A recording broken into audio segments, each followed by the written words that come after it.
खंडे यार जबर से जम्मूदी पे खंजू प्रताप चढ़े। हाँ अरे ई पंडित जी कहाँ के हई? तारा खानदान के काशी जी के फेरल। जय हो भैया का प्रणाम, भैया का प्रणाम। चाचा बेटा हम मालिक रुए बानी गणेश पूजाई दे दी,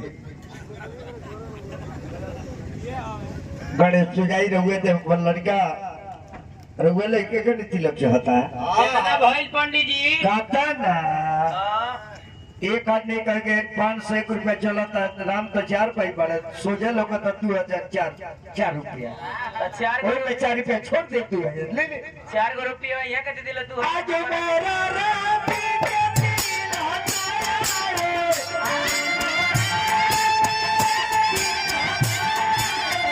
आज मेरा राम के दिल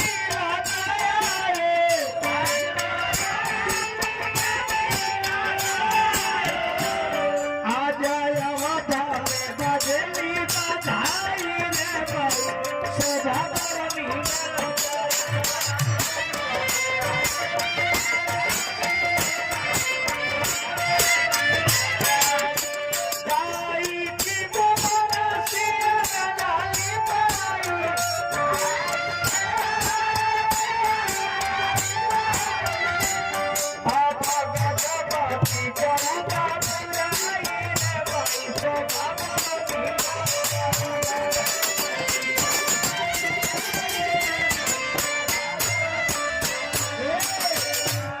ऑपरेटर समाज के तरफ से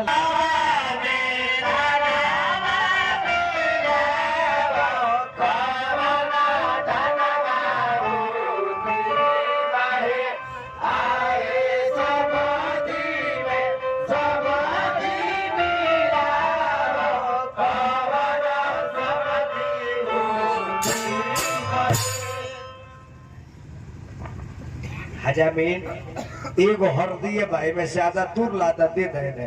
अरे पंडित जी हरदिया उजर काहे बाजी? इगर हाजमा छाप के उजर को देले बा। अच्छा छाप के उजर को देले बा, खींच ले बा। आज भी ये धान नदी बटा जला तो अच्छत मराला हजामीन सब तरह का अच्छत तो जगह है पूरा ये ऑपरेटर समाज के तो तिलकनु रउल ली हजामी जाता री समय ली। अच्छा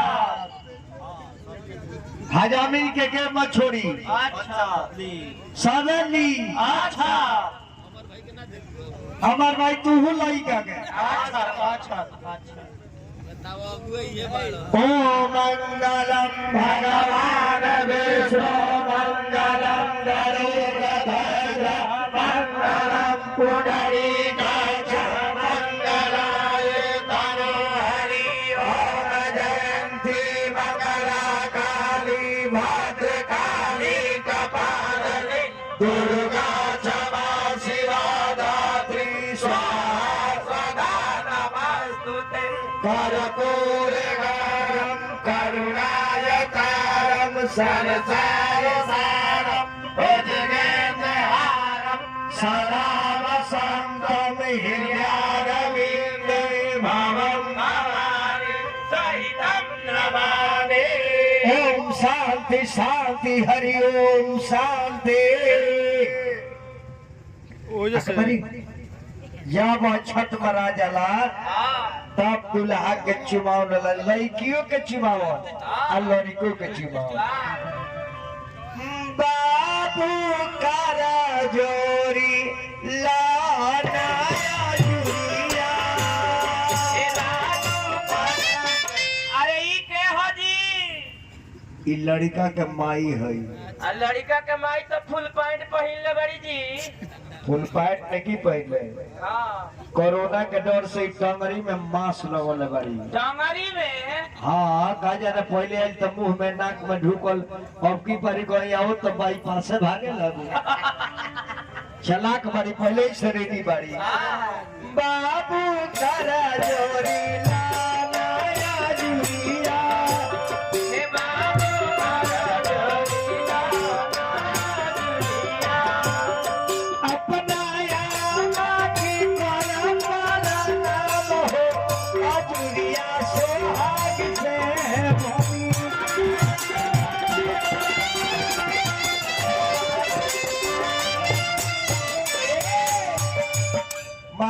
चुमेले, बहन चुमेले, बुआ चुमेले, चाची चुमेले, मौसी चुमेले, सब चुमेला।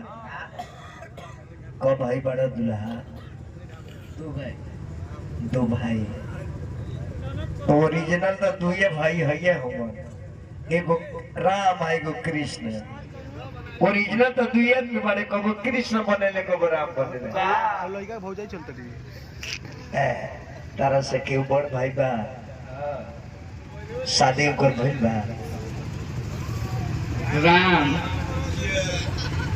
अच्छा ऊ त राम अलग बाड़े, एजी तारा केहू के भाभी कहल कि ना? कहले केकरा मेहरा रुके? राम के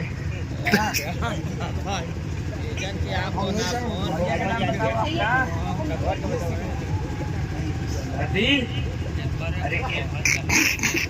अरे चुमे चलली ज्योतिया बहुना। अरे ई के हाजी बाप रे बाप बाप रे, तो 82 घाट से नहा के निकल दिया रे। आराम से ज्योति में चुम लो। चुमला चुमला तारा ताही के ना चाहे तार दे ठीक बाना। ज्योति भाई थोड़े बांस के पतई तुर के रख ली, मौसम बना देले बिया। इदैया फेर चुमे चलनी ज्योतिया भाई।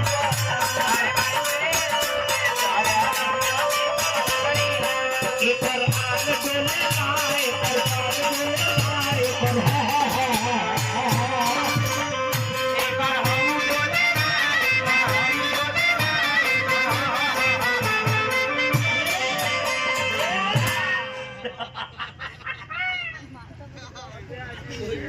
दुल्हा सरकार के पिताजी हाजी तिलक हम चढ़वा देनी बारात के दिन, दूसरा पंडित जी के धोले आए। काहे बाबा हई ज्योतिया भाई को का कइला हमर संखे फोड़ देलो। और दूसरा पूजा में फूके का हूँ, फूके में न तो सोसियाई है।